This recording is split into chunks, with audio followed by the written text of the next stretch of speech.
Hey, welcome to Life After Nursing School. I'm your host, Caroline Dana, aka Nurse Coach Caroline, and I'm here to help you, the new nurse, thrive in your career. As a former nurse recruiter, nurse manager, and now your personal new nurse career coach, I'm obsessed with making sure you don't just survive your first couple of years at the bedside. I want you to absolutely rock them. From the challenges to the triumphs, I'll be right here with you, giving you the real-world advice and support that you need to shine. Whether you're in nursing school getting ready for life after, or you're already out there in nurse life feeling overwhelmed or even questioning your confidence, I've got your back. I'll be sharing tips, tricks, resources, and strategies that are just for you. We'll dive into everything from landing that dream nursing job to slaying imposter syndrome, and most importantly, how to keep that spark alive and stay the vibrant and amazing nurse that you are. So if you're ready to tackle the things nursing school did not cover, like how to build a career, trust yourself, and keep your passion strong, then get comfortable because we are about to dive in and make nurse life the best life.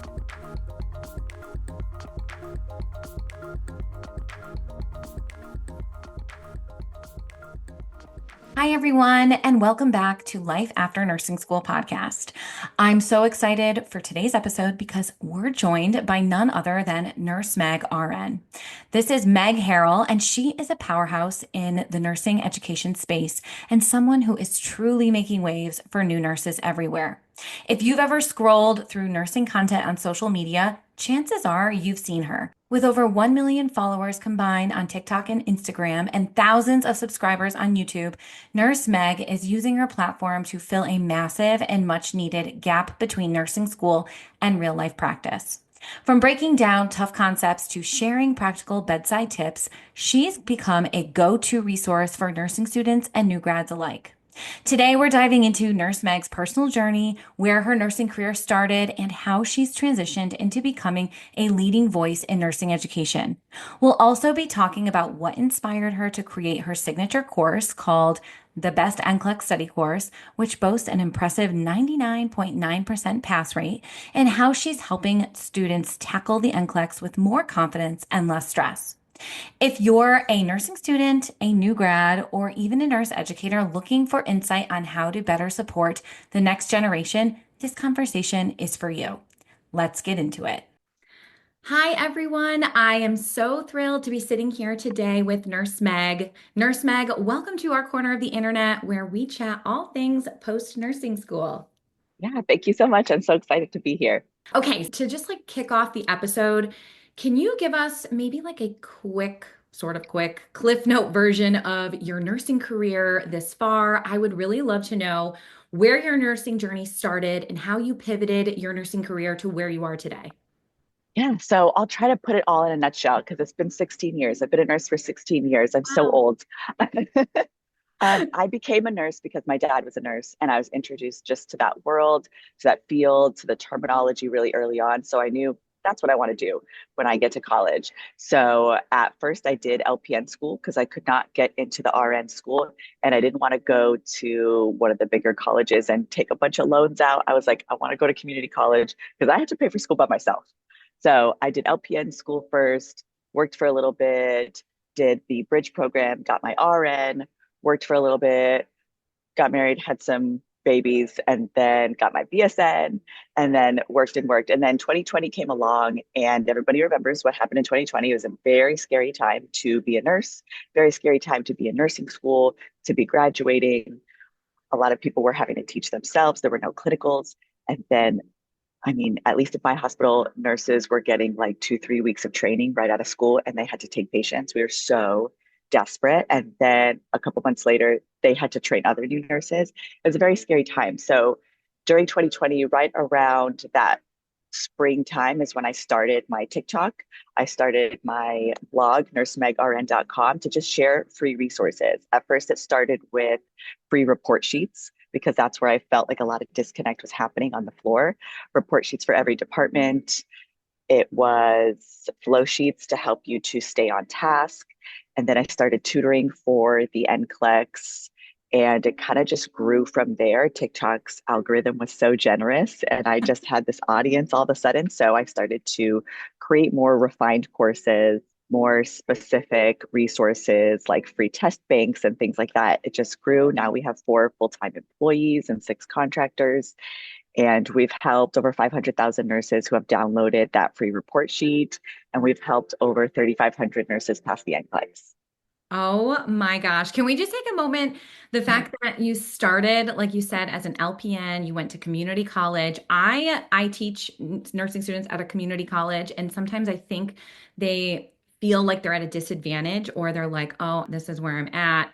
And they're coming out with their ADN. They feel like, okay, I have so far to go to get my BSN and to get on my feet. But like, look at you, how you went from starting as an LPN to now you have a successful business in nursing and you're helping new nurses and nurses really in many different fields get on their feet and feel good in their job. I just, Yeah, I love it too. I think nursing students that go to community colleges or nursing students who maybe are like, oh, I'm just an LPN, yes. everybody's journey is supposed to look different, and people are like, oh, well, ideally, I would know exactly what I wanted to do in my 20s and go straight into nursing school and get my BSN and pass the NCLEX the first time. And it's like, whose life is that? Like, that's not everybody's journey. Maybe that's somebody's, but your journey is your journey, and you need to be grateful for each step because that's your story.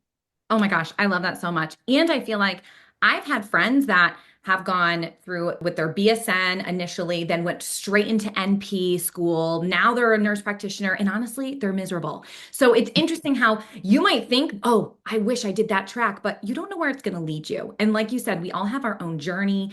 I think what's so cool about nursing is you really never know where it's going to take you. I mean, me and you both Yes. have businesses. Like, I never would have thought I would have my own business. That was never a dream of mine. It's so interesting how our journeys can be different. And I love yours. So thank you for sharing that.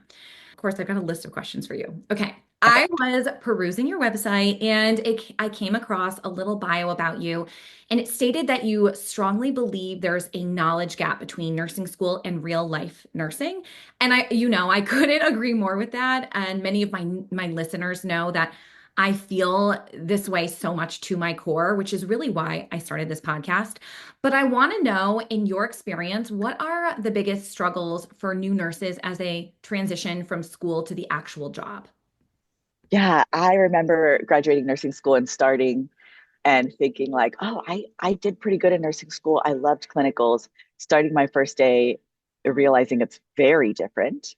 And I felt like I knew nothing. And I was like, oh my God, I'm the nurse that got by in nursing school, and I'm so dumb. How everybody feels that way when they get out of nursing school and start. It's normal for you to, let's say you get straight A's, you get into school and you're like, or get into real life and you're like, oh my God, I know nothing. Totally normal. Everyone's supposed to feel that way. But the biggest disconnect was two things. It was communication. No one taught me how to give excellent report, talk to doctors, find my voice as a new nurse, and then also time management. I was so behind, especially on my first couple weeks off of orientation. Every interruption, I followed that rabbit trail. And then I would have to stay till like 9 o'clock, catching up on charting or wound, like anything. And I was like, this is not what I was prepared for. So that's my two biggest things that I teach when I'm training new grads in the hospital is I'm going to teach you how to find your voice as a new nurse. Even if you're an introvert, I'm going to give you scripts on how to call the doctor, scripts on how to talk to the family when they want an update, and also how to organize your 12-hour shifts so that you do not fall behind and you can clock out somewhat on time. Oh my gosh, I love that so much. And I think too, especially with both of those, right? Finding your voice and time management, what might work for you might not necessarily work for me. Or Yeah. maybe I learn a little piece of the puzzle with you, and then I go, I follow another nurse or learn from another mentor of some sort, and something that they do works for me. And then you kind of have to create sometimes your own little toolkit. But if you don't recognize that that's where you're suffering, then you can't fix it, right? So I think first is identifying that, but could not agree with you more. Finding your voice, that takes time and some confidence and a lot of trial by fire. But if you can be given, like, that's how I train new grads is I give them scripts Yes. that they can literally fill in and call the doctor and say exactly this. When the family member when we walk in that room and they're going to say, I need an update on my mom, this is exactly what you're going to say. And then if they're able to practice exact scripts, then they can kind of put their own spin, their own voice on it. And they feel like, okay, I can do this. It's like, I know how to communicate. When you know how to communicate, oh my God, your confidence is so much higher. You feel less scared to even just clock in. Yes. And I think too, that's not something you can really learn in clinical, right? We only know so much. We don't deliver updates really or results or anything like that. So when you do finally have that responsibility as a new nurse, you are starting at like ground zero.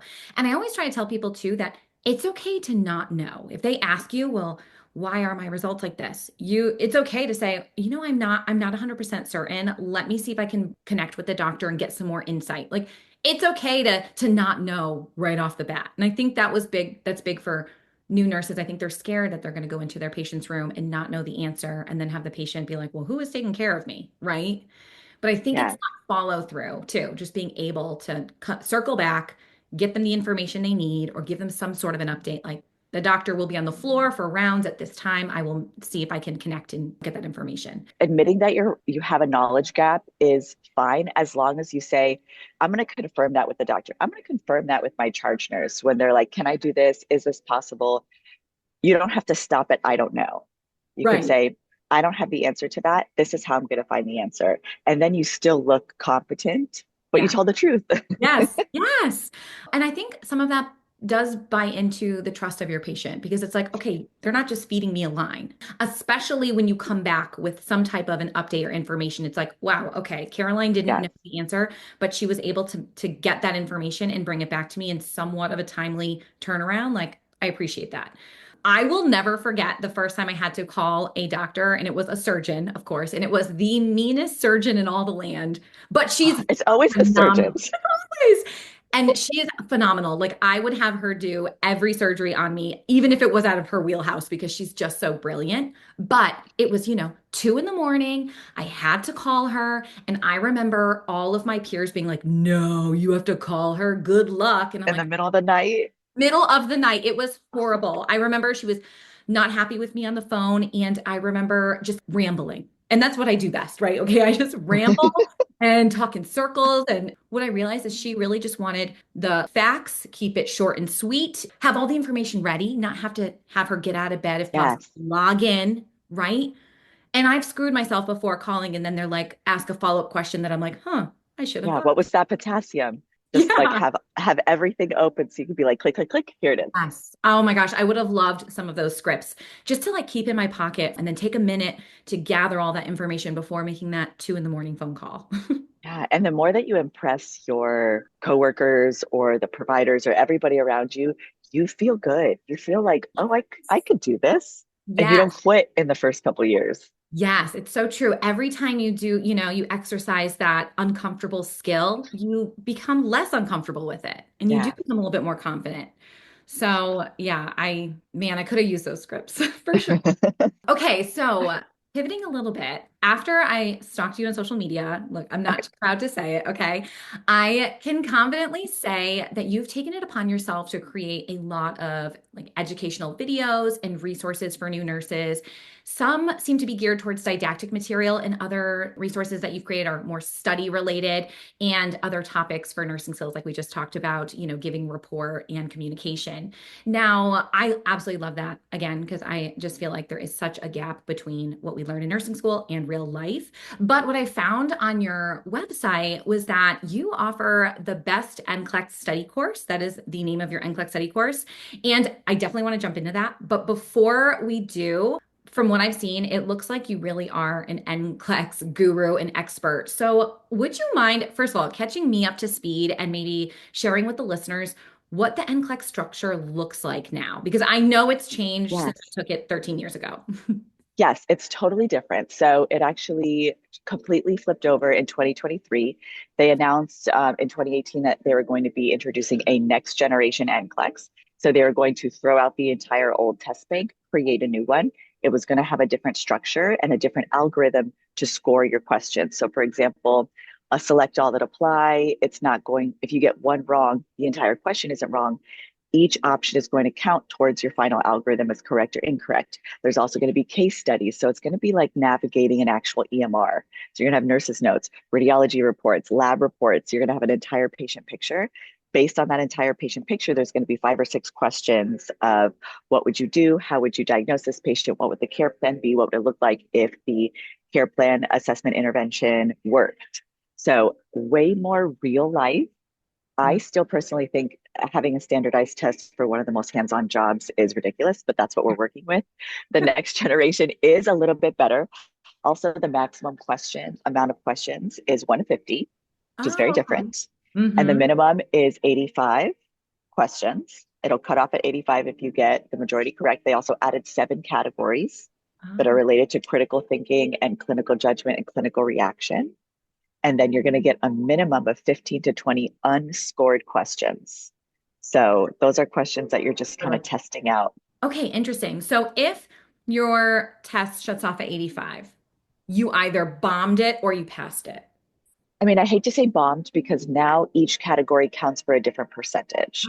So the Okay. 2 biggest categories are pharmacology and physiological adaptation, which covers all of pathophysiology. If you get those 2 below, it kind of trickles down to have the other ones because that's the biggest percentage. You're going to have 40% below passing. So I hate to Okay. say if you failed an 85, you bombed it because we got to go over that candidate Oh, performance report. And when you don't pass, the state board sends you a little performance report. It tells you each category if it was near, above, or below passing. So I do have a free quiz on my website to interpret that, but I also offer free CPR evaluations over Zoom. So we meet for like 15 minutes. I go over your report, ask you some questions, and I give you a personalized study plan based on your score. oh, and that's what you are calling CPR review? Is that like the name of that free like call with you? Yes. Oh my gosh. Okay, I love that. That's also really nice because you can get this data back, but sometimes it's like, well, what am I looking at? Right? Yes, and the categories of the NCLEX are not the same as nursing school semesters. So What sometimes it doesn't make sense when you're given this category of health promotion and maintenance. What is that? What does that mean? It actually covers all of pediatrics, OB, newborn Oh, care, and end of life care. So, you need to have some interpretation and understanding of your scoring to be able to then study for your next attempt. okay. I remember 13 years ago, and I don't know if this is still a thing. If when you, and I think, do they get the results right away? Every state's a little bit different. So you have Oh, to wait about 48 hours to know if you passed or didn't pass. And okay. then each state will either mail you or email you a candidate performance report. And some states it Oh, happens right away, and some states it takes like 2 weeks to mail oh, it. So so brutal. it I varies. like the trick was after you took your NCLEX, if you went on your state like Board of Nursing website and you searched your name and there was a number next to it, like that Yes. is that still a thing? Do you know? In most states it is. In Oh, Florida, definitely it is. So you can check even just hours later if you have wow. a nursing number. If you have a nursing number, you know you passed. Another trick is if you try to re-register for the exam. And Oh, it let's won't let say you put like one number different on your credit card you. so that it Okay. doesn't actually charge your credit card. So that's like a little secret thing you do. So you put in your credit card number, change the last number. And if it allows you to re-register and say, oh, your credit card's incorrect, that means you didn't pass. You still have a possibility to register. If it says it's not possible to register for the exam, then that means you passed. Isn't So it that's so another little like trick, so funny? Like leave it to nurses to figure out like I need to know now. How do I pass? right? And also, even if you do those things, you're still not going to believe it till you get the Oh actual. my gosh, yes. I Yes. know. Until you see pass next to your name, it's like Yes. you can't take that sigh of relief yet. But yeah, leave it to nurses. We will always find a workaround.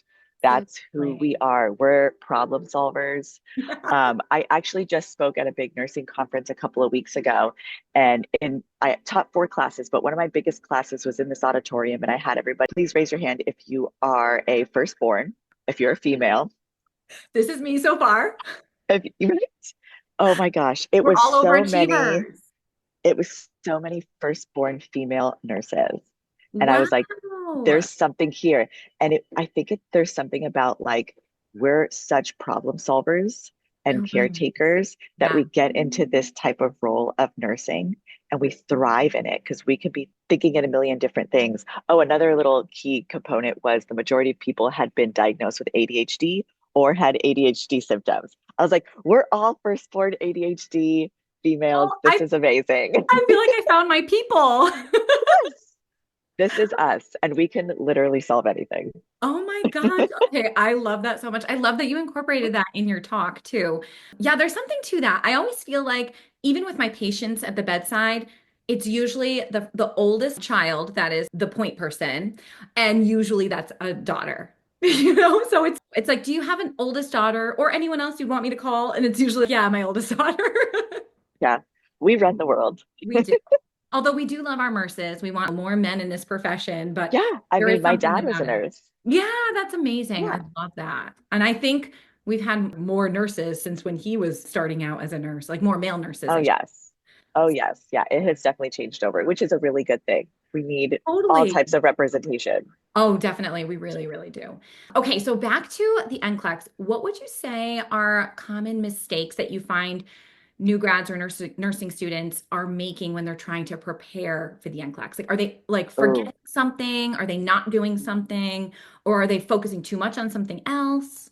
yeah. So there's like a slew of things because a lot of people, especially the bigger programs that are offered out there that are test prep, are only practice questions.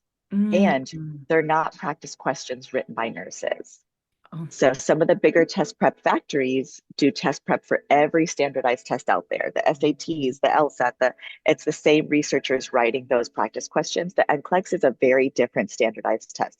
It is written by a board of nurses with a minimum of 10 to 15 years of experience. So they're writing from that critical thinking, clinical reaction perspective. You're not going to get that if you buy some of those bigger test prep programs that only do practice questions. And I do believe you should be doing practice questions as well as content review, and you need to be doing some sort of test strategy, some sort of anti-anxiety management every single day. Another common mistake that people do is they study for too long. Neuroscience, multiple studies have taught us that if we are studying for more than 3 hours in one sitting, we're not retaining new information, we're not creating new neural networks, you're literally torturing yourself. So study for less than 3 hours a day in one sitting. And then people study for too long. Once we hit 40 days, 50 days, 60 days, we literally have what's called, there was a neuroscientist called Ebbinghaus, the Ebbinghaus forgetfulness curve. We Oh, literally start to file things away far, far back. So the magic number really is study for about 2.5 hours a day for 25 to 30 days. That's the magic number before your exam to have the fastest and best memory recall. oh my gosh, I love that so much. And it's so nice and refreshing to hear like study less and don't like draw this out so long. Like just Yeah. sign up for your test, come up with a plan. And like you said, less than 3 hours a day, kind of that magic number. I also feel like I remember in nursing school, pull these stupid all-nighters. Why did we do that? I don't know. And I swear I would be good initially. And then I would get to a point where I felt like the more I studied, I was like erasing everything. And I was like, wait, I knew that a couple hours ago. Why don't I know that now? It's almost like a quality over quantity sort of situation, right? Yes. And there's an explanation for that. So when you are in like a tortured state and your brain is like, I hate this information, it literally doesn't want to go into that room of your brain. So Oh, you're actually creating mental blocks towards the information when you torture yourself because your body's like, I don't want to go there. I hate that stuff. nursing school feels just like a tortured state from start to finish. I mean, yeah. I do agree with that though. And even if you add on ADHD, I mean, I have ADHD, was diagnosed only a year ago, but it has explained so much in my life now. But there are certain topics that you're like, yeah, I love this. And then there's other topics that you're like, no, like I don't want to learn more about the kidneys or something that you don't Yeah. really care about. And it does make it a little bit harder to force yourself to sit down and engage in that information. Yeah, for me, it was EKGs. I was like, every time I see one, my brain turns off. I can't do this. Just a And then second one. coincidentally, the first job that I could get, that I could land, was on a PCU cardiac floor. And I was You're like, like, oh no, no. I don't like this. But it turns, I keep going back to cardiac. I would go to a neuro floor. I'd go to med surg Oh. tele. I always ended up back on a cardiac floor. So sometimes the thing you're avoiding, just push through it. You're going to get it. Totally.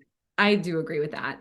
Now, I love that you mentioned test taking anxiety. And I know before we hopped on this podcast recording, you mentioned that you teach that inside of your course. Can you share a little bit more about test taking strategies or easing that Yeah. anxiety around test taking? Yeah, so my program is very different. I give you a lot of content. So I give you lectures on each category. I give you study guides on each category and body system and pathophysiology, but incorporated into the content calendar that you follow each day so you know how to start studying and stop studying for that day is anti-anxiety technique. So you're going to start every day with a certain meditation. And that meditation is just to practice using that muscle of your brain of pushing out other information and focusing. Focusing is really hard for me. So you can actually train your brain like a muscle to start focusing. So I have a very specific 5 minute meditation you do every single day before you start studying. And then I have a very specific box breathing exercise that you do every day, every 5 questions. So you're literally training your brain and Wow. body, training your heart rate to stay nice and low, your breathing to be nice and deep when you're seeing NCLEX style questions. You take that into the exam and you can trick your adrenal glands into not activating that sympathetic nervous system, not having a stress response, That's and wonderful. causing brain fog and diverting blood flow. It's the same breathing exercise that they teach in like the Navy SEALs or to snipers so they can stay mentally calm in like life or death situations. We think our bodies are in a life and death situation when we're in the NCLEX. So if we can Yeah. retrain your nervous system, that's how you stay calm. It's just another little tool to be able to pass this exam. And then a big part of my teaching is test strategy, learning how to pull out what's important in the question, eliminate what's not, compare the options to each other. A lot of times, three of the options will have something in common. One will be different. The one that's different is typically the answer. And then another way that you can confirm that is I teach certain keywords. I Mm. think I have a list of about 20, 25 keywords that you pull out of the question that you match the answer. For example, my favorite one is upon assessment. When you see the phrase Ooh. upon assessment in a question, it means everything that came before that, throw it away. So even if there was a vital sign out of range, if there was chest pain, you're not fixing that for this question. Whatever comes right after upon assessment is what you're matching to the answer. So that helps people understand what path to take. In real life, we fix all the problems. On the NCLEX, you're only fixing one problem in that question. So half the battle is figuring out what path to take, what problem to fix. Oh, okay. You said so many amazing things here. First, I want to go back to the test taking anxiety piece of Yes. everything because I am big on mindset and I really truly believe like if we aren't in the right headspace, we're limiting our potential, right? And I mean, there's so much evidence behind that. And it is amazing how just doing a 5 minute meditation or something to just calm ourselves, clear our mind is so incredibly helpful and impactful. Now, nursing school is one of those things that if you didn't have test taking anxiety before nursing school, you probably will develop it You along the will. way in nursing school.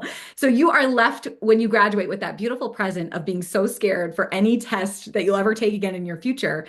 And I have a dear friend that we went through nursing school together. She is extremely smart and she's actually a very successful person at this point in her career, but she never ended up taking the NCLEX. She had so much anxiety from all of the ATI exams we had and it was brutal. Like the program we went to was, I mean, they're all cutthroat, right? And Yeah. you never know. You're always teetering on that. Am I going to pass? Am I not going to pass?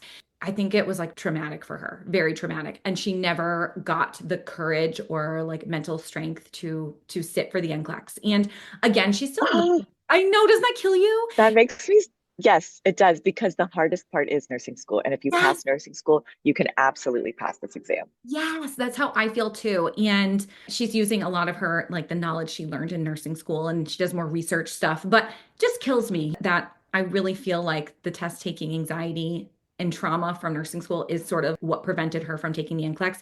So I just wanted to reiterate what you're saying about that test taking anxiety and getting in the headspace and 5 minutes a day or doing that breathing exercise every few questions. I mean, Yeah. that's free. That doesn't take long. You can do it on your own. You can do it anywhere. So I feel like that is really helpful. It does. It makes a huge difference. There's also a piece into the program where I have them every 3 days do a visualization and expectation exercise Oh, where wow. They visualize their name on the badge with RN next to it, have them write their name with RN or PN next to it over and over. Because if you tell your brain and your body that something is true, it will follow. Every patient that I had in the ER that said, I'm going to die, I can't do this, would die. And every horrible trauma that was like, I'm going to walk my daughter down the aisle, I'm going to see Christmas, they did. Yeah, I So know. your Good brain and your body point. is listening. So if you are telling yourself, I'm passing, and my name RN next to it, and writing it on your mirror so you can see it every day, those exercises make a big difference. Oh, yes. I just did a podcast episode on mindset. So I love all this so much. And I didn't lean into that enough in nursing school. So I hope people that are listening that are in nursing school or in the trenches can at least utilize some of these easy to do everyday quick exercises to just increase their success. Now, I definitely want to dive into the best NCLEX study course, the name of your offering. I am so floored that you have a 99.9% pass rate and over, did you say 3,500 students? Yes, 3,500. That is incredible. Okay. You told us a little bit about it, of course, and I love that you have practice questions, but you also do the test anxiety exercises. But then also, I love that you went over that you also teach how to strategically look at a question because there probably is going to be a question or two on the exam that you're like, I have no idea. But at least if you look at the language, you can narrow it down and make an educated guess, even if Yeah. you were like, couldn't tell you. That's incredible. Yeah. There's all sorts of things that I teach to get to the right answer, even if you don't know it. For example, I have a question in my free test bank that talks about, and this is not verbatim, but it is you are working on a pediatric floor, your patient has rhabdomyosarcoma. What part of the body would you tell the other staff members to pay specific attention to? And sometimes when students see a diagnosis that they're not familiar with, they're like, oh, I'm going to get it wrong. You Yes. know, No, doesn't you're mean you're going not. to get it wrong. You can use common sense and context clues or medical terminology or anything else to try to get it right. So the options are pay attention to the renal function, pay attention to the cerebellum, pay more attention to skeletal muscles, pay more attention. I forget what the other one was, but essentially it is skeletal muscles. It's if you break it down, rhabdomyo, what are you thinking? You're thinking muscle, you're thinking skeletal muscles, and then sarcoma, cancer, tumors. So it is a childhood cancer, originates in the skeletal muscles, metastasize other places. You can still get that question right, even if you Yes. don't know the pathophysiology backwards and forwards. That's why leaning on test strategy sometimes can take you farther than Yes. content. One of my favorite questions is, and I do it almost every single Wednesday night. I do a free class on Wednesday nights for anybody in nursing school or Love studying for the NCLEX. But the question is, you have a 65-year-old male patient, history of hypertension, MI, long cardiac history, presents to the emergency department with shortness of breath and chest pain. that. Okay. Vitals reveal a blood pressure of 180 over 100, heart rate 110, respirations 24, oxygen saturation 91 on room air. Upon assessment, you note jugular vein distension and crackles in the lung bases. The last sentence is, which medication would the nurse anticipate administering first to decrease preload on this patient? Nitro, furosemide, lisinopril, and amlodipine. A lot of people will hone in on, oh my God, they have chest pain and they have a cardiac history. Oh my God, that's systolic of 180. I got to fix that. Yes, you have to fix all of that. But there was that key phrase in there, upon assessment. Upon assessment means everything that is stated before that is history. Whatever comes right after that is what you're currently visualizing with that patient. So you're currently visualizing jugular vein distension, crackles in the lung bases. That's what you have to match to the answer. And Mm, you always have to do what the last sentence tells you to do. The last sentence says, I have to decrease preload. Now, when you go into those options, amlodipine and lisinopril are both vasodilators. They both do the same thing, lower blood pressure, vasodilate. If two options are saying the same thing but reworded, right. eliminate them both as wrong answers. Love that. Another way to do this, nitro, lisinopril, and amlodipine are all vasodilators. There's one that's different. If Mm, three of them have something in common and one that's different, that one is the answer.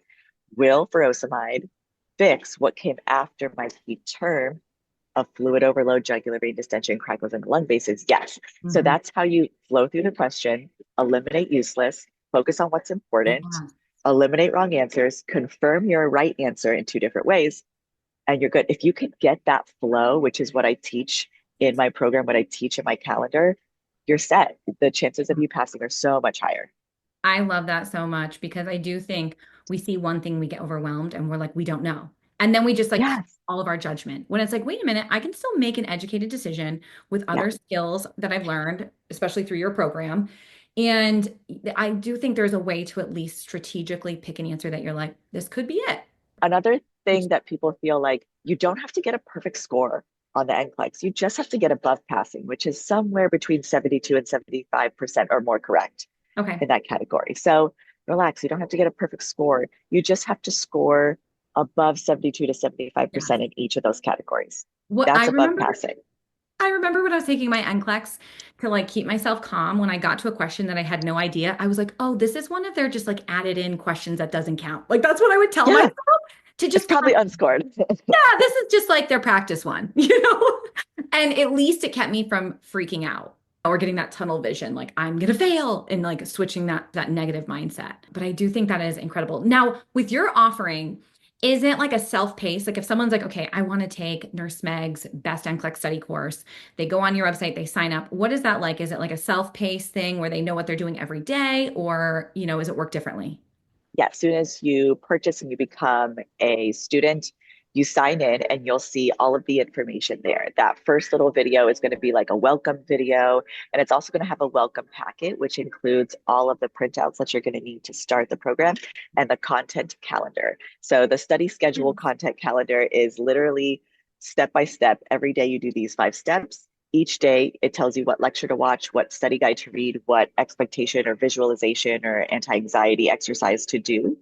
And it's all there for you, all of the lectures, all of the study guides. You don't have to supplement it with any other test bank or lectures. It's all encompassing. A big part of what makes my program different is you get a lot of personalized attention. You can schedule calls with me or my team every week. You can email us every single day, multiple times a day. You'll get an answer very quickly. It's me and 4 other nurses in the email constantly answering questions. So even if it's just encouragement, like I'm feeling discouraged today, this is where I'm at, or I didn't understand the rationale for this question. Can you give me a real life example? You get a lot more one on one attention. And then every single Wednesday night, we do an open call to anybody who is in school or studying for the NCLEX. And then we do a closed call specifically for students. So we meet Zoom face to face if you want to turn your camera on or not. And we do very focused content review and test strategy review live demonstrated. It's also a good place to just kind of talk to the other students. Hey, did you struggle with this particular question? What do you think about this example? Or hey, I just had this in clinicals. It's definitely more of like a community than one of the other programs that you're like, all right, good luck. I hope Yeah. you know what to do when you sit down to study and when to stop studying. Okay, I love that your program, you get an automatic content schedule because I do feel like when you go to take the NCLEX or study for it, you're like, where do I start? Do I just buy a book? Do I go spend a lot of money on these big name organizations or companies and just get handed a list of resources that I, click and watch a video or whatever? I also love the component of being able to connect with you and ask further questions because I do think that goes a long way. I know that with my own community I have for new grads and helping getting them a job, I get on a call 2 times a month and I say, come with all of your questions. If you need help writing your objective statement, if you need help looking, you want me to look over a cover letter real quick, bring it to the call. Like I'm there for an hour. I'm happy to help you. If you need to vent, I'm happy to help and be there for you. Right. And I Yes.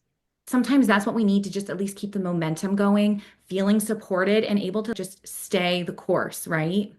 Yeah, that structure makes a huge difference. And knowing that somebody is walking that path with you. One of the biggest things that my students take advantage of is I like to do live readiness assessments five Okay. to 7 days before they take their exam.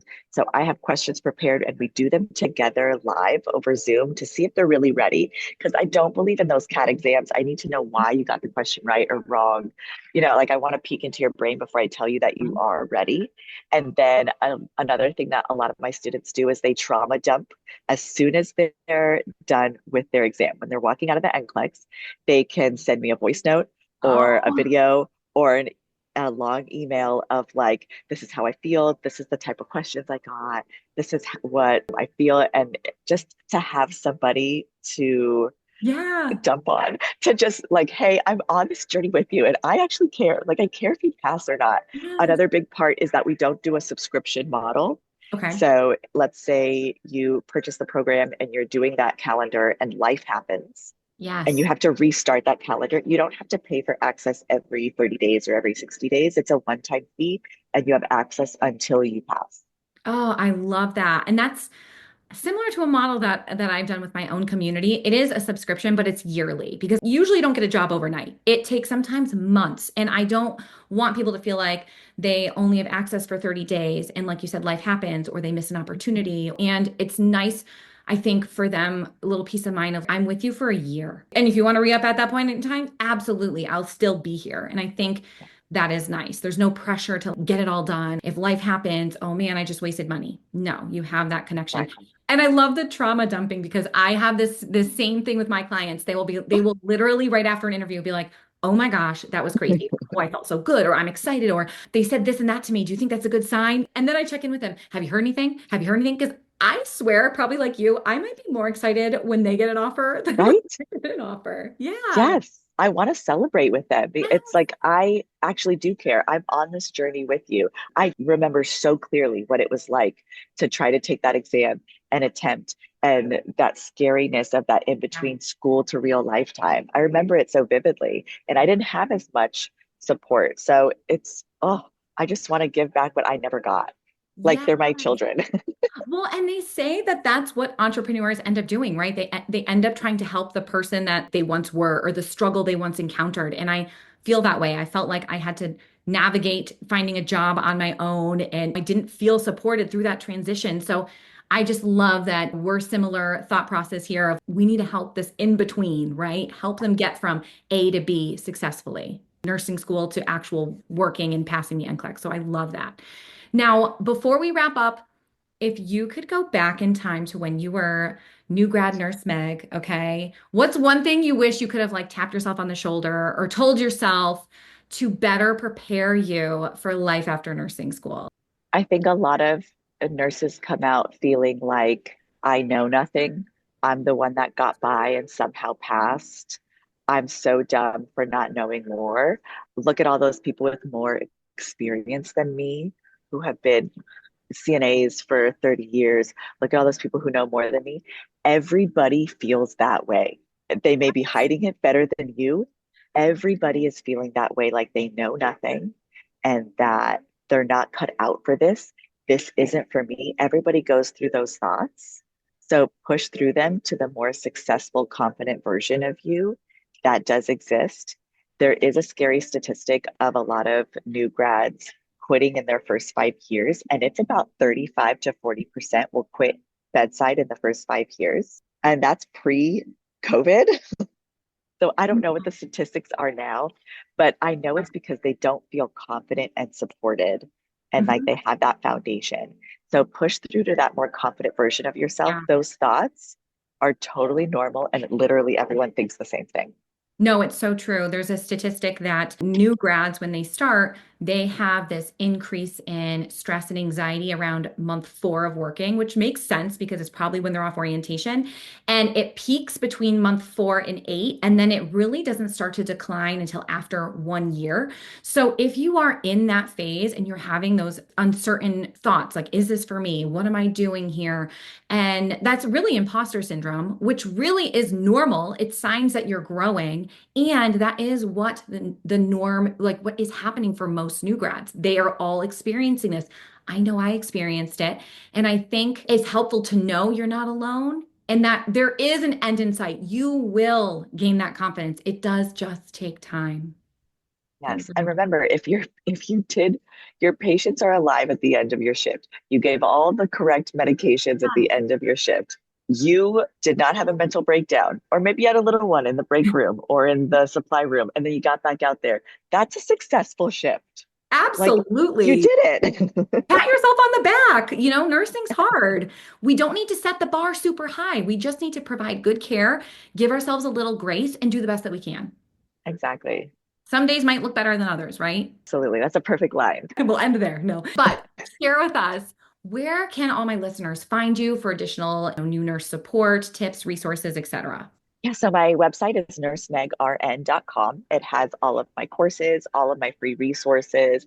I also have a blog component, which has articles about list places to get free stuff for Nurses Week, how to write a better care plan, just support in lots of different ways. And then on social media, it is nursemegrn. So on Instagram, TikTok, Facebook, YouTube, wherever there's a platform, you can find me. Oh my gosh, I love that. Nurse Meg, it has been such a true pleasure. Thank you for sharing your wisdom and your knowledge with our future nurses and our current new nurses. You are such a light in the profession, and I'm quite confident that the nursing community is so grateful for you. Oh, thank you. That touches my heart. Thank you so much for saying that. What a powerful and practical conversation with Nurse Meg RN. I hope you're leaving this episode with not just knowledge, but real tools that you can use as you navigate this next phase of your nursing journey. We covered so much more than just how to pass the NCLEX. Meg shared practical strategies for approaching the exam, especially when you're unsure of an answer. From managing test anxiety to using clinical reasoning and staying confident under pressure, this episode is packed with tips you can start using right away. And beyond the test and technical skills, I especially loved our conversation about finding your voice as a new nurse, something that so many of us struggle with when we are new to the profession. If this episode spoke to you, please take a moment to rate and review the show. It means the world to me and helps us reach more new nurses who need this kind of support. And don't forget to share it with a friend or a classmate who's preparing for the NCLEX or starting their first job. Thanks again for listening. Keep showing up, keep asking questions, and as always, I have one hand for me and the other for you. Signing off. Well, that's it for today's episode of Life After Nursing School. I hope you feel more confident and ready to tackle the challenges that come with starting your nursing career. Remember, the first year or two might not be easy, but with the right mindset, you can overcome anything. If you found value in today's episode, I'd love for you to hit that subscribe button so you never miss a future episode. Also, please consider leaving a review on your favorite podcast platform. It helps so much in reaching other new nurses like you. Thanks for listening, and remember, you've got this. Take care and see you next time.